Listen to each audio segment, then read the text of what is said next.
Warriors of Old Japan and Other Tales by Yae Theodora Ozaki. This reading by Richard Bartock. Chapter 2, Ginsamni Yorimasa, the Knight.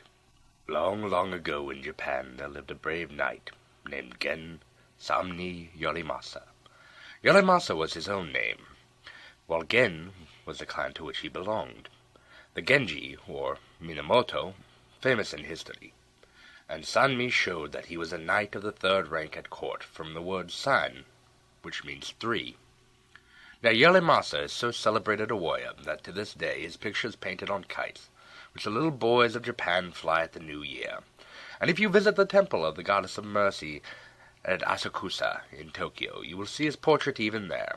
And at the boys' festival on the 5th of the 5th month, when in every household their sons, the favorite heroes of the land, are set in the alcove of honor of the guest room, you will surely find amidst the martial show of toys the figure of an archer clothed from head to foot in gray armor, with a huge bow in his hand and a quiver full of arrows on his back. That is Yorimasa, of brave and dear memory.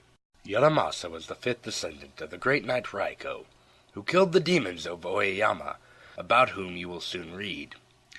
As a youth, Yorimasa was noted for his valor and his skill in archery, and he was soon called to the court and given the important post of the chief guard of the imperial palace.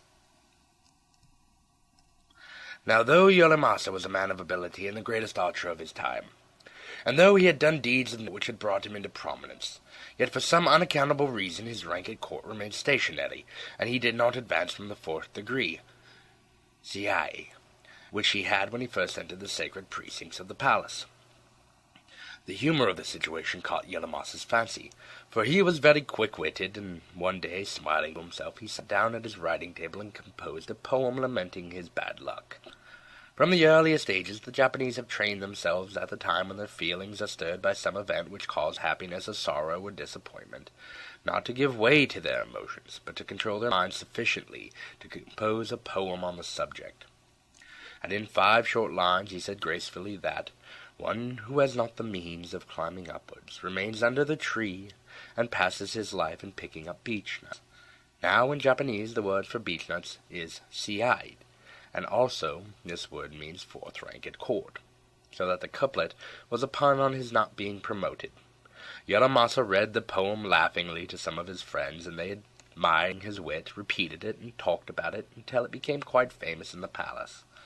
And at last it reached the emperor's ear. The sympathy of his majesty was aroused, and soon after this Yorimasa was raised to the rank of 3rd degree Sanmi, and by this title he has ever afterwards been known. Now it happened at this time the emperor became ill and could not sleep at night. He complained of disturbance and a great sense of oppression from sunrise to sunset. His courtiers, full of anxiety, sat up to watch the night through, to see if they could discover the cause of the emperor's agitation. Some kept vigil in and around the imperial chamber, others on the wide-eaved verandas, and some in the courtyard of the palace. Then the watchers on the verandas and in the courtyard noticed that as soon as the sun set, a black cloud came from the eastern horizon of the capital, and traveling across the city finally rested on the roof of the palace, called the purple halaf of the North Star, where the emperor slept. As soon as this cloud alighted the palace, the emperor's sleep became disturbed, as if by a frightful nightmare. Those in attendance round the royal bed heard strange scratchings and noises on the roof, as if some dreadful beast was there. These unusual sounds and the nightmare of the imperial sleeper lasted till dawn, when it was noticed that the black cloud always withdrew. Now in the palace there was great commotion. The minister of the right and the minister of the left, whose duties it was to guard the emperor from all harm, held long and anxious consultation as to what should be done. Every one in the palace was of the opinion that the black cloud hid some monster for some unknown cause haunted the emperor. It was quite certain that unless the monster were killed, and that soon, the emperor's life would be endangered, for he was growing weaker and thinner every day.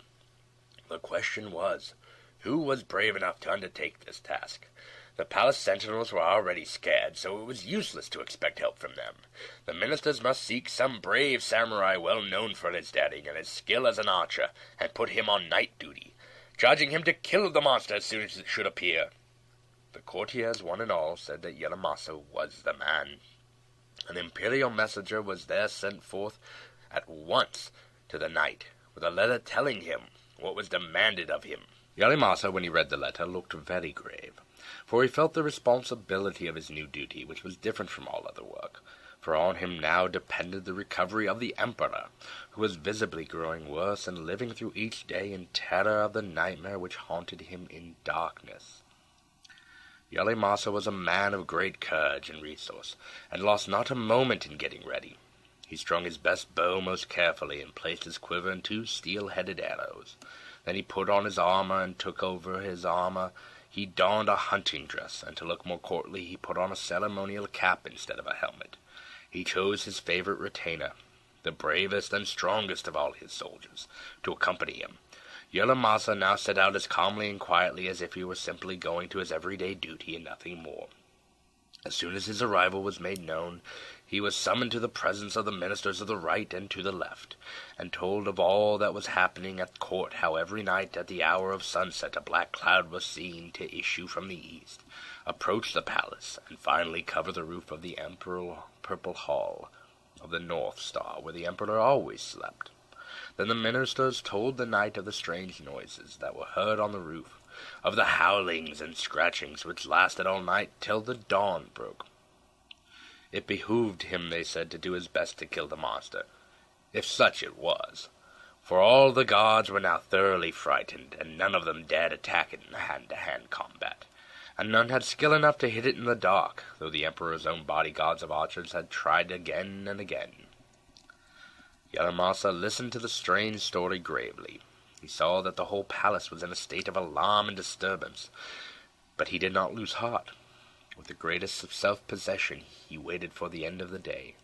As soon as the sun set, the night grew stormy. The wind blew a hurricane, the lightning flashed, and the thunder roared. Nothing daunted by the fury of the elements, the brave archer waited and waited. It must have been near midnight when Yorimasa saw a thick black cloud sweep down and settle on the roof of the palace. He bade his retainer be ready with sword and torch at any moment, and to follow him closely. The black cloud moved along the ridge of the great tiled roof, till it stopped at the northeast corner, just over the imperial sleeping chamber. Yorimasa cautiously followed the movements of the cloud, his man just behind him. Straining his eyes, Yorimasa saw, during the vivid flash of lightning, the form of a large animal. Keeping his eyes on the spot where he had seen the head, while the peals of thunder crashed like cannon above, in the darkness which he followed, he caught the glare first of one eye, and then of the other as the creature moved along. "This must be the monster who disturbs the Emperor's rest," said Yorimasa to himself. With these words he fitted an arrow to the bow, and aiming to the left of where he saw the left eye glare, he pulled his bow as round as the full moon and let fly. Yorimasa felt that his arrow had touched flesh. At the same moment there was a frightful howl and a heavy thud, and the writhing and agony of some animal on the ground, which showed that Yorimasa had done his work well. Now Yorimasa's retainer rushed upon the monster. In one hand he held a blazing torch, in the other a short sword, which he stabbed the creature 9 times and quickly dispatched him. They both raised their voices and called to the sentinels and the courtiers to come and see. A strange sight was in store for them. Never had any of them seen anything like the monster that lay before them. The dreadful beast was as large as a horse. It had the head of an ape, the body and claws of a tiger, the tail of a serpent, the wings of a bird, and the scales of a dragon. They had heard and read of such a creature in some of the old books, but had always thought that such stories were old women's fables, to be told and whispered by gray-haired women round the fire brazier to their wonder-struck children, but never to be entertained seriously by men of sense. For a few moments they were all struck dumb with astonishment. They gazed silently first at the strange and horrible beast before them, then at Yorimasa, the slayer of the beast. Exclamations of wonder burst from their lips. Then one and all turned to the brave archer and congratulated him on his wonderful feat, his courage and his marksmanship. It seemed as if they would never cease to applaud him. The animal was flayed and its skin carried to the emperor, who ordered it to be stored as a curiosity in the imperial treasure house. His majesty was highly pleased. He sent for Yorimasa and bestowed on him a sword called Shijishi-wo, or the King of Lions.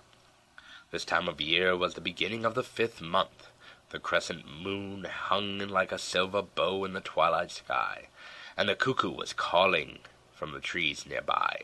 So the minister of the left, who handed the sword to Yorimasa, improvised the first half of the stanza, saying, "O cuckoo of wonder, even your name climbs ever upward toward the heavens." Then Yorimasa, on his knees, with uplifted hands and bowed head, received the sword, and as he did so he completed the short poem with these words, "Not through thine own, but through the merits of the moon-shaped bow." The minister used the cuckoo then calling in the trees as a simile of the brave warrior whose fame was rising now at court because of his brave deeds, and Yorimasa modestly answered that all was due not to his skill, but to his bow, which he likened to the crescent moon then reigning in the sky. Both turned to the scenery of the moment for inspiration, and the minister in expressing his praise and the warrior in receiving with becoming humility and grace. The emperor also considered this a fitting occasion to give Yorimasa the Lady Ayame for his wife, and about this incident there is a pretty story. The Lady Ayame was the most lovely lady-in-waiting in the palace, and as good as she was beautiful. Not only in beauty, but in mind and heart was she superior to all the other ladies-in-waiting, and both the emperor and the empress held her in high esteem. Many were the court nobles who fell in love with her, but all was in vain. There was not one, however great, or rich, or handsome, could make her so much as grant him even a fleeting smile. Time after time these noble suitors wrote her letters and poems telling her of their hopeless love, and beseeching her to send them but a single line in reply. But only her silence answered them. She remained obdurate to all entreaties. One day Yorimasa, when on duty in the palace, caught a passing glimpse of the Lady Ayame, and from that hour his heart knew no rest. He could not forget the witching grace nor the modest beauty of her lovely face. Sleeping or waking, the vision of his lady love was always before his eyes, and it seemed to grow more vivid as the days went by. Time after time he wrote her letters and composed poems asking her to marry him. But the Lady Ayame treated Yorimasa as she treated all her other wooers. She vouchsafed him no reply. For 3 long years Yorimasa waited and hoped and despaired and waited and hoped again, content if once in a way from a respectful distance he could catch a glimpse of her. In spite of long and cold discouragement, he loved her perseveringly. The emperor had heard of the knight's constancy, and now sent for his favorite lady-in-waiting, thinking this the right time to reward Yorimasa's prowess and the Lady Ayame's merit, and to make them both happy. As soon as Lady Ayame appeared, his majesty said, "Lady Ayame, is it true that you have received many letters from this knight Yorimasa? Is it so?" At this the Lady Ayame blushed like a peach blossom in the glow of dawn, and hesitated a moment. She replied, "May it please the Son of Heaven to condescend to send for this Yorimasa, and ask him." His majesty then commanded her to retire, and forthwith summoned Yorimasa to his presence.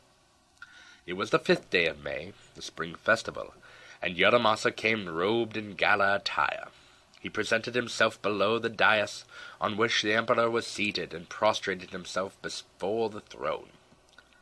"Is it true," and the emperor smiled as he spoke, "that you love the Lady Ayame?" Yorimasa was bewildered by the suddenness of the question, and knew not what to reply, for he knew it to be strictly forbidden by court etiquette to write love letters to any lady-in-waiting, and he had done this persistently. Now the emperor saw Yorimasa's confusion, and felt sorry for him. A bright thought struck his majesty. He would please and puzzle Yorimasa, and have some fun at his expense at the same time as well. He whispered an order to the chief master of ceremony. In a short time 3 ladies appeared, heralded by attendants. As they moved across the mats of the immense hall, Yorimasa saw that they were all dressed exactly alike, and that even their hair was done in the same style, so that it would be impossible for anyone who did not know them well to distinguish them one from the other. Who were they? Was the Lady Ayame one of them? Like maidens of heaven did the three noble damsels appear, and their robes were beautiful to behold. So alike were they, and their beauty so extraordinary, that Yorimasa compared them to plum blossoms on a branch seen through a window. "The Lady Ayame is here," said the Emperor. "Choose her from among the three ladies and take her." Yorimasa bowed at the ground. He was overcome with the graciousness and kindness of the Emperor, but the task laid upon him felt to be too difficult. Being a military man, and inferior in rank to the court circle, Yorimasa had never had an opportunity of seeing any of the court ladies face to face.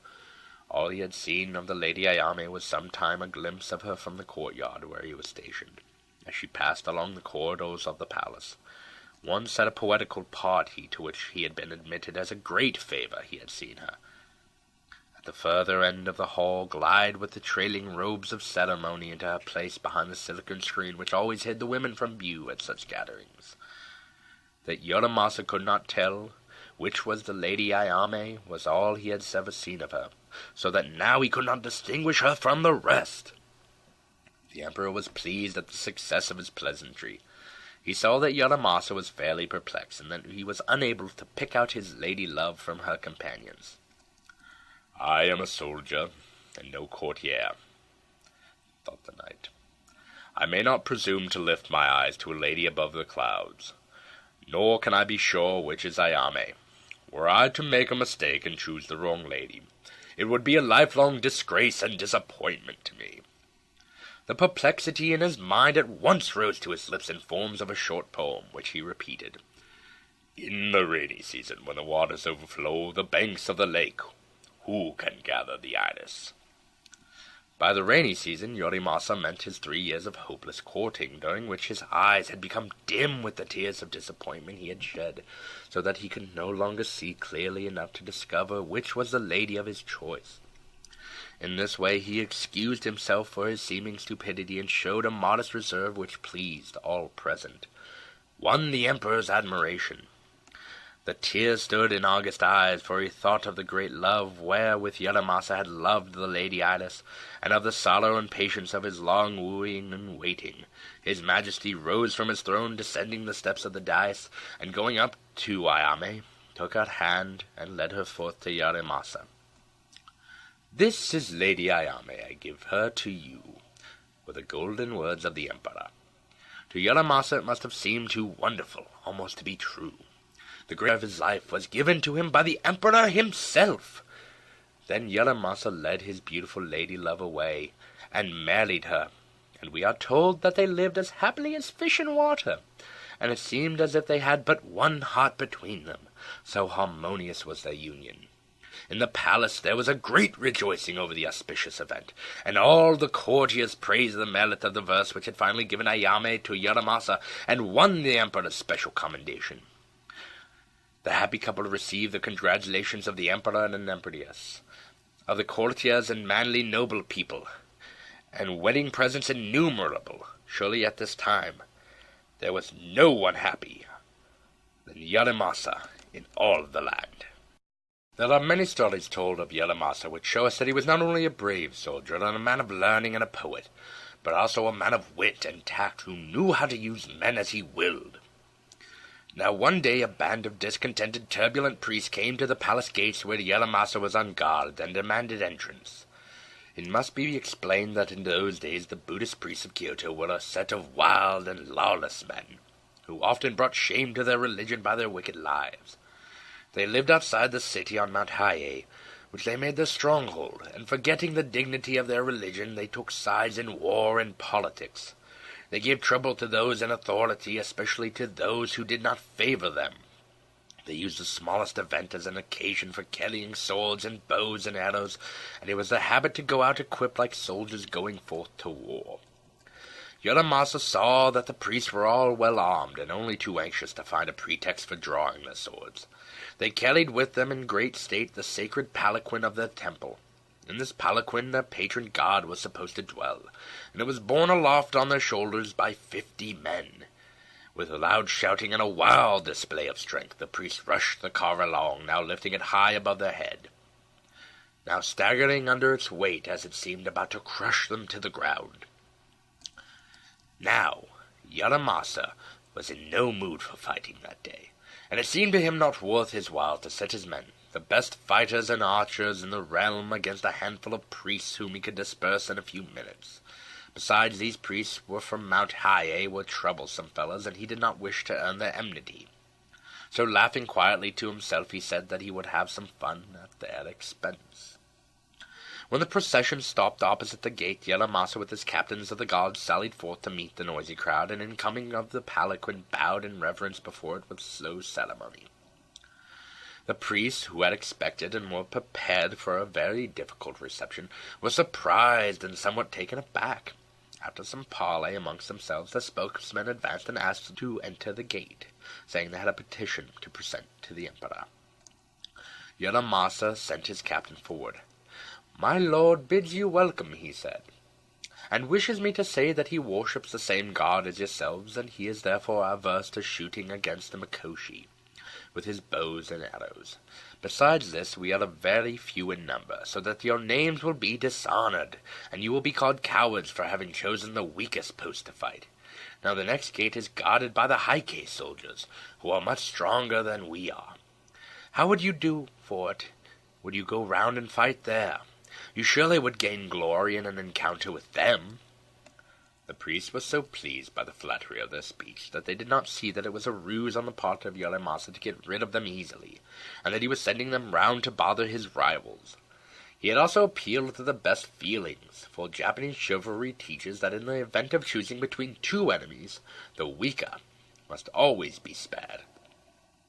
Some polite answer was made to Yorimasa, and then the priest shouldered the Mikoshi and departed in the same spirited and vociferous manner that they had come. They went to the next gate guarded by the Heike. Battle was given at once, for they refused admittance. The priests were beaten and fled for their lives to the hills. In all of these stories, it shows us that Yorimasa was a clever man in every way, but in the end he was unfortunate. For this there was no help. When we read the story of his ill-fated death, our hearts are filled with sorrow for him. It is not always as one wishes in this world, and Yorimasa did not meet with the fate his meritorious deeds in Kerika deserved. The Heike clan were now in the ascendant. Yorimasa, it will be remembered, belonged to the Genji of Minamoto, and Hiramori, their despotic and unprincipled leader, was prime minister. All the important posts in the government he gave to his sons, grandsons, and relation, who under these circumstances, seeing that they owed everything to him, did just as a tyrant ordered. All the samurai who did not belong to the Heike clan he treated unjustly, even throwing those he did not like into prison, whether they were innocent or guilty of the crimes or behavior deserving any such punishment. As a general of the rival Genji clan, Yorimasa suffered much from this unfair treatment. As he watched the elegant conduct of the Kiamari and his son Munamori, he longed to be able to punish them and to bring retribution on the whole clan, and to this end he thought and worked and planned. At last the Heike became so overbearing and so powerful that their actions passed the bounds of all reason, and Kiamari, on a question of succession to the throne, confined the reigning emperor in his palace. This last step was too much for Yorimasa. He could endure this state of things no longer, and he resolved to make a bold strike for the right. He placed Prince Takakura, the son of the late emperor, at the head of his army, and set out to do battle with the Heike. But the Genji were far inferior in numbers to the Heike, and, sad to relate, Yorimasa was defeated in his good and just cause. With the remainder of his armies he fled before the enemy and took refuge in the temple of Byoden, the situation on the river Yuji. The Byoden Temple, a large edifice near Kyoto, remains to this day.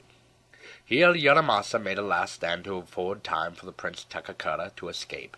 He divided his men into two parties. One division he stationed at a reserve force in the grounds of the temple, while the others he drew up in the battle array along the banks of the river. In case of pursuit, to prevent the enemy from crossing the river, they tore up the planks which formed the flooring of the bridge, so that only a skeleton of posts and crossbeams remained. Then they rested and waited to see what would happen. The High K came soon into sight, following hard after them. First came the generals, then the soldiers, 28,000 strong. They approached the bridge, but stopped short, when they saw what the Genji had cleverly done. In a few minutes they ranged themselves along the bank facing the enemy. Both armies now stood confronting each other on either side of the WoOJ. Simultaneously the order was given to fight by both the Genji and the High K generals, and a fierce discharge of arrows from both sides ensued. Then there rushed forth from the ranks a Genji, a huge priest, Tajima Bo by name. Brandishing an enormous halberd, he dashed out along the skeleton bridge. The High K, thinking that he made an excellent target, shot a shower of arrows at him, but he was not in the least daunted. When the arrows were aimed at his head, he stooped as they passed over him. When they were aimed at his legs, he jumped high in the air, and they flew under him. When they were aimed at his body, he swept them aside with his halberd, and in this way he escaped free from hurt. So quick was he in his movements, and so marvelous was the way in which he balanced himself in his progress across the bridge, that he seemed to be endowed with more power, more than was human. And not only his comrades, but the enemy also looked at him in breathless admiration. Then another of Yorimasa's men, also a priest, Jamyo by name, inspired by this example, came forth and stood up at the end of the bridge, and in fitting his arrows to the bow in rapid succession shot about a dozen of the foe in the twinkling of an eye. Crying out, "Oh, this is too much trouble," he threw away his bow and arrow, and walked over the bridge on another beam, sweeping aside his sword and arrows aimed at him. Yet another priest, famous for his strength, dashed out and followed after his friend across the bridge. He soon came up with Jamyo, but as the beams of the bridge were too narrow, he could not pass him. Stopping for a moment to think what he should do, he stretched out his hands and touched the helmet of the man in front of him, then lightly and quickly leapfrogged over his head. The bridge was now soon swarming with the Genji, who with this fierce battle cries began to attack the High K, whose advance was entirely checked. For some minutes the High K were greatly put out, not knowing what to do.